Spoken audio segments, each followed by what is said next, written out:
Selamat pagi anak-anak. Pagi ini kita akan membahas bab 3, yaitu aktivitas manusia dalam memenuhi kebutuhan. Pada bab ini kita akan membahas mengenai beberapa topik. Yang pertama, kelangkaan dan kebutuhan manusia. Kemudian kegiatan ekonomi, permintaan, penawaran, pasar, dan harga, peran iptek dalam kegiatan ekonomi, peran kewirausahaan dalam membangun ekonomi Indonesia, serta hubungan antara kelangkaan dengan permintaan penawaran untuk kesejahteraan dan persatuan bangsa Indonesia. Akan fokus membahas mengenai kelangkaan dan kebutuhan manusia. Nah, coba perhatikan aktivitas yang ada di sekitarmu. Semua orang melakukan berbagai aktivitas untuk memenuhi kebutuhannya. Oleh karena itu, manusia sering disebut sebagai makhluk ekonomi atau Homo economicus. Nah, karena manusia akan berusaha untuk memenuhi kebutuhannya dengan cara yang rasional untuk mendapatkan kesejahteraannya. Nah, tindakan yang dilakukan manusia untuk memenuhi kebutuhan itu dengan berinteraksi satu dengan yang lain.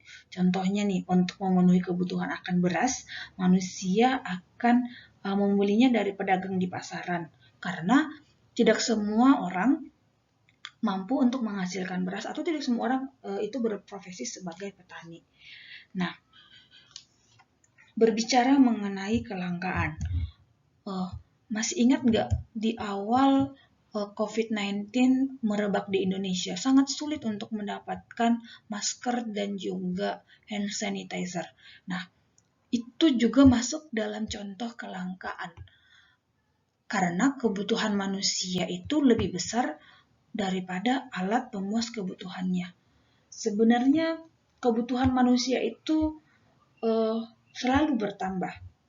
Contohnya, pada masa praaksara, manusia itu awalnya hidup dengan berpindah-pindah, berburu dan meramu.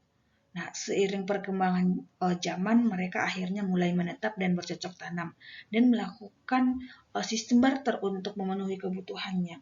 Hanya saja kebutuhan mereka belum terpenuhi dengan cara barter atau tukar-menukar satu dengan yang lain karena barang-barang yang tersedia belum banyak dan uang juga belum tersedia sebagai sarana untuk alat tukar-menukar. Nah, karena kebutuhan manusia sangat banyak, sementara barang-barang yang tersedia itu sangat terbatas jumlahnya, ataupun bisa kita katakan langka, hal itu menyebabkan kurangnya atau tidak terpenuhinya sebagian atau seluruh kebutuhan untuk hidup. Nah, kelangkaan sumber daya ini merupakan masalah ekonomi manusia. Atau bisa kita katakan bahwa kebutuhan manusia itu lebih besar atau tidak terbatas, sedangkan alat pemuas kebutuhan terbatas jumlahnya. Alat pemuas kebutuhan itu bisa dikatakan adalah barang ataupun jasa. Nah, hal itu yang menjadi penyebab kelangkaan. Maka jika kita simpulkan, apa sih yang menjadi arti dari kelangkaan itu sendiri? Kelangkaan merupakan kondisi di mana kita tidak mempunyai cukup sumber daya untuk memuaskan kebutuhan.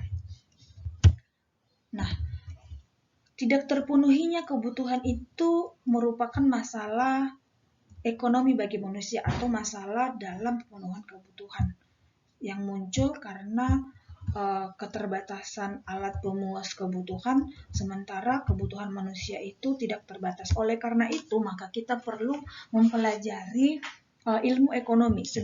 Nah, apa sih yang dimaksud dengan ekonomi? Ekonomi itu berasal dari bahasa Yunani, yaitu oikos yang berarti rumah tangga dan nomos yang berarti aturan. Atau jika kita gabungkan, ekonomi itu adalah ilmu yang mempelajari rumah tangga atau ilmu yang mengatur rumah tangga. Nah, beberapa pakar ekonomi memberikan batasan-batasan tentang pengertian ilmu ekonomi. Tapi jika kita simpulkan, ilmu ekonomi itu berarti ilmu pengetahuan sosial yang mempelajari tingkah laku manusia dalam memenuhi kebutuhan untuk mencapai kemakmuran.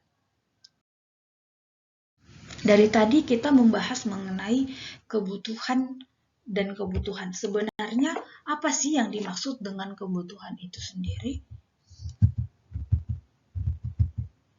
Kebutuhan merupakan keinginan terhadap suatu barang ataupun jasa yang apabila tidak dipenuhi akan mempengaruhi kehidupan.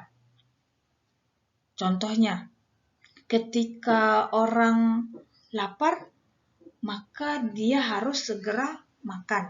Atau ketika orang minum, haus, maka dia harus segera minum. Nah, sebagai seorang siswa sebenarnya dari gambar di bawah ini, coba kamu perhatikan. Sebagai seorang siswa, yang mana menjadi kebutuhan? Tentu saja kamu membutuhkan buku. Nah, sedangkan handphone ini juga merupakan kebutuhan bagi orang yang berjualan atau bisa kita bilang online shop. Mereka akan membutuhkan handphone untuk menjadi bahan atau sarana mereka dalam berjualan. Nah, ada berbagai jenis kebutuhan.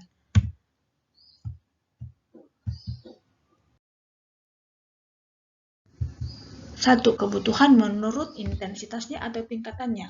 Kebutuhan ini dibagi menjadi dua, yaitu kebutuhan primer maksudnya tiga, kebutuhan primer atau kebutuhan pokok.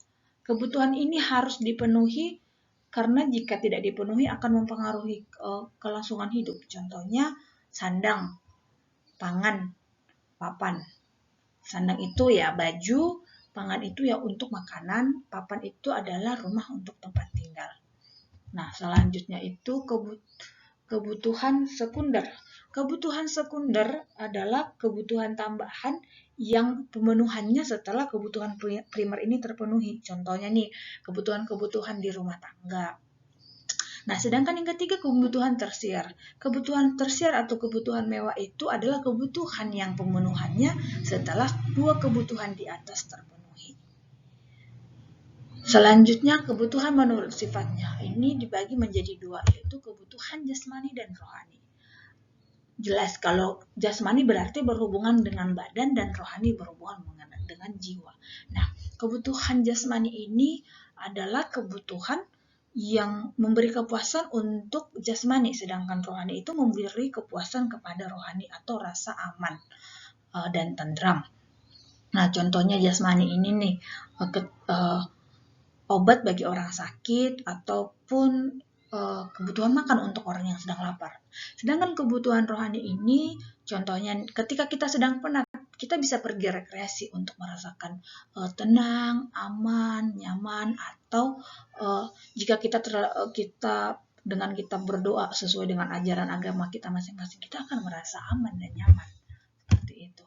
Nah, selanjutnya kebutuhan menurut waktunya. Kebutuhan menurut waktunya dibagi menjadi dua, yaitu kebutuhan sekarang dan kebutuhan yang akan datang. Kebutuhan sekarang itu kebutuhan yang harus segera dipenuhi. Jika tidak akan berakibat terhadap kelangsungan hidup.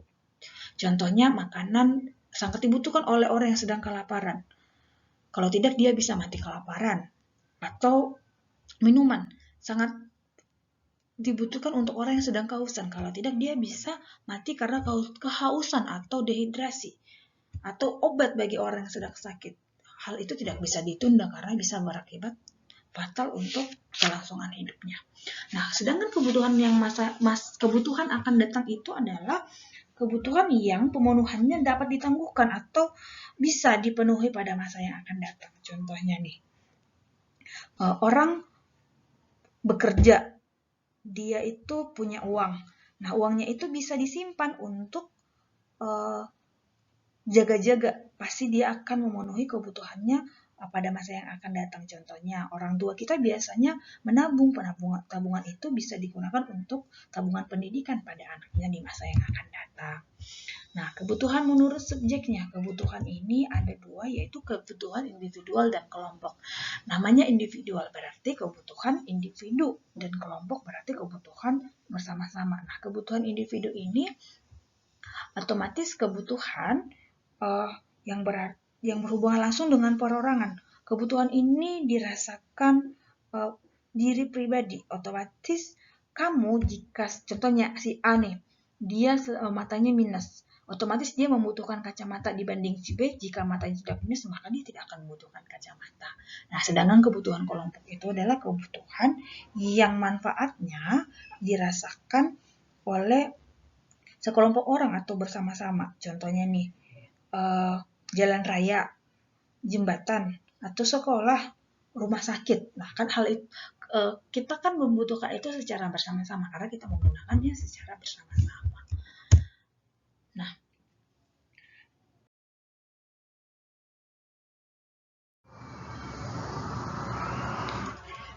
kebutuhan manusia yang lain berbeda dari segi ragamnya dan juga jumlahnya. Hal ini terjadi karena ada faktor yang mempengaruhinya.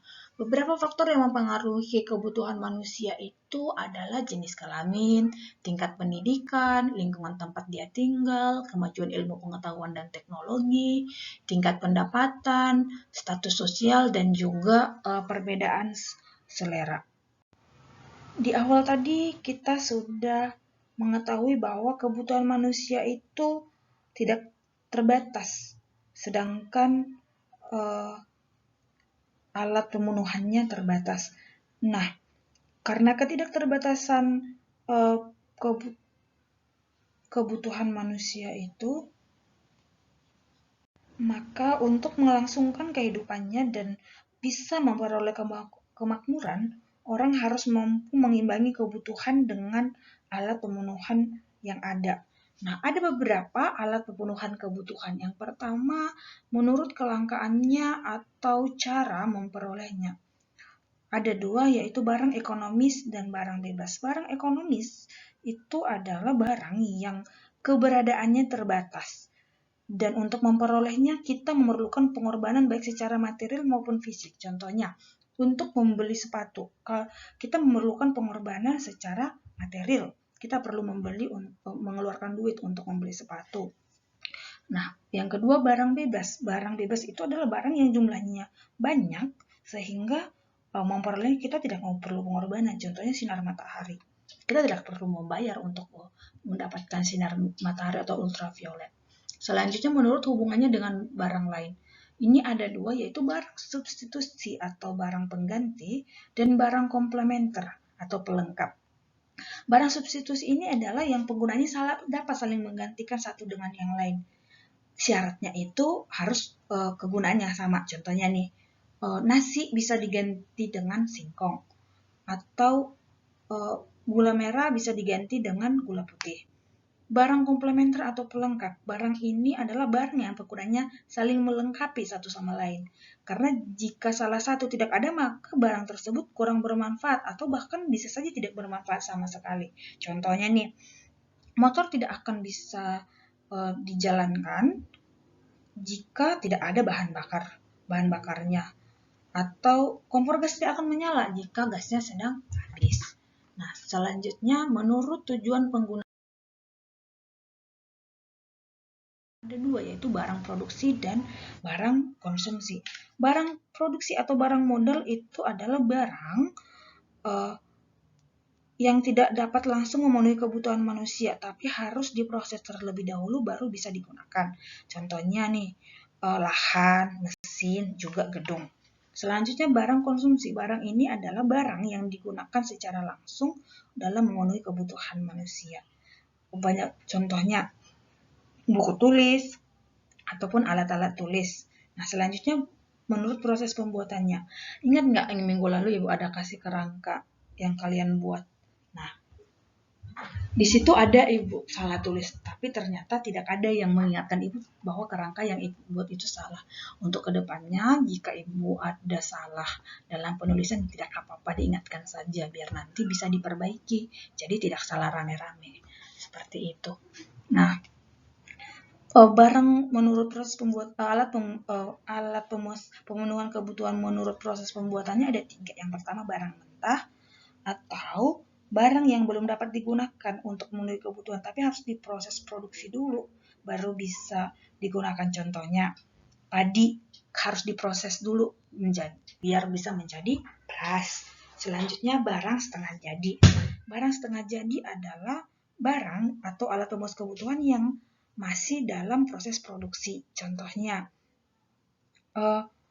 benang sebelum dibuat menjadi kain ataupun tepung sebelum diproses menjadi kue.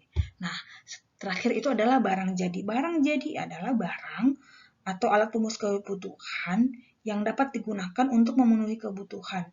Contohnya nasi, kue, dan lain-lain.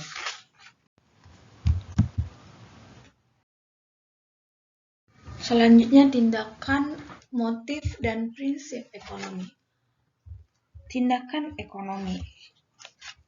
Tindakan ekonomi merupakan tindakan yang dilakukan oleh seseorang untuk memenuhi kebutuhan.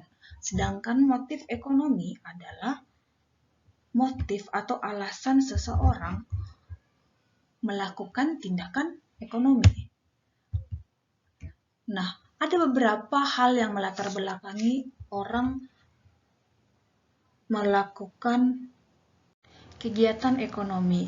Nah, motif ekonomi tersendiri ada dibagi menjadi 4 macam, yaitu memenuhi kebutuhan, berbuat sosial, mendapatkan penghargaan, serta memperoleh kekuasaan.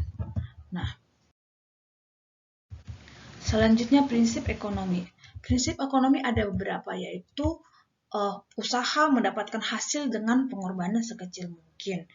Pengorbanan mendapatkan hasil yang diharapkan, atau usaha dengan alat yang tersedia memperoleh hasil maksimal, atau dasar berpikir manusia melakukan tindakan ekonomi.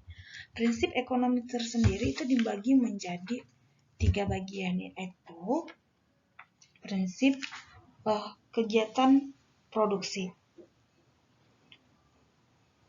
kemudian kegiatan distribusi, dan yang terakhir adalah kegiatan konsumsi. Nah,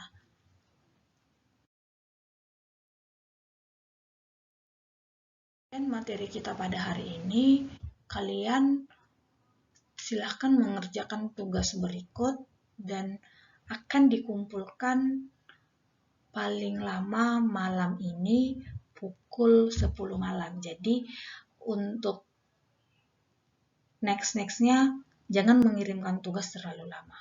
Oke? Sekian materi kita hari ini dan selamat pagi semuanya.